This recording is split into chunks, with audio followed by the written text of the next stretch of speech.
俄罗斯方面周六表示，俄军摧毁了乌克兰军方大量军事武器，并已完全控制乌南部城市马里乌波尔，并将在顿巴斯地区加强进攻。针对当前局势，乌克兰总统泽连斯基表示，只有通过外交途径才能够最终解决俄乌冲突。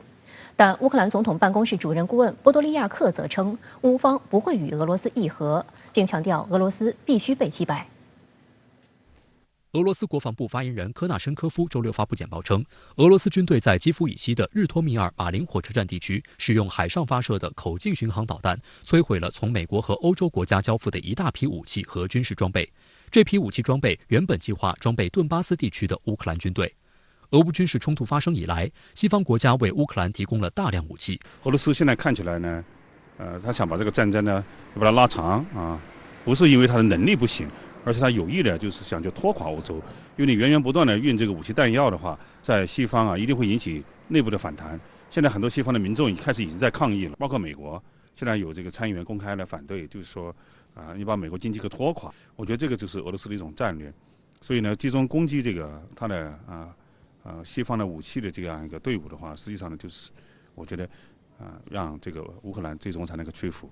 俄罗斯国防部周六还公布了从亚速钢铁厂走出投降的乌克兰纳粹分子的视频。视频中显示，在对这批人进行搜查时，发现了极端主义书籍等物品，在部分俘虏身上还有大量的带有纳粹主义色彩的纹身，同时还从这批人身上搜出了外国军用速食食品。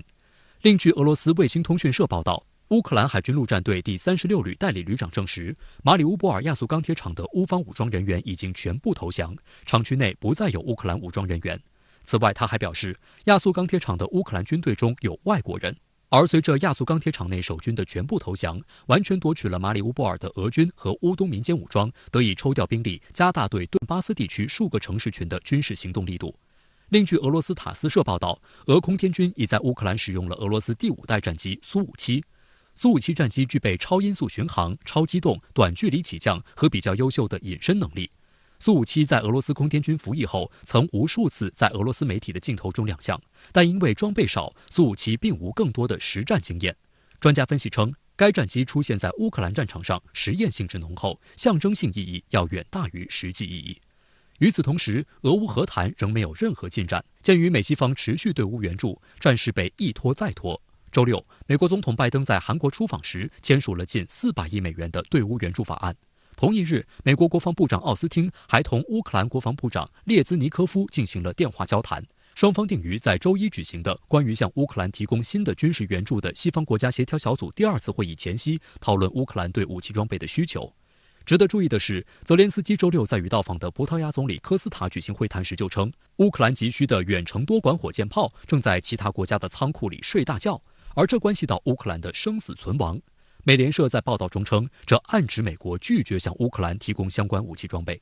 分析人士表示，美国持续资助乌克兰，不断向其提供武器装备，目的就是为了削弱俄罗斯。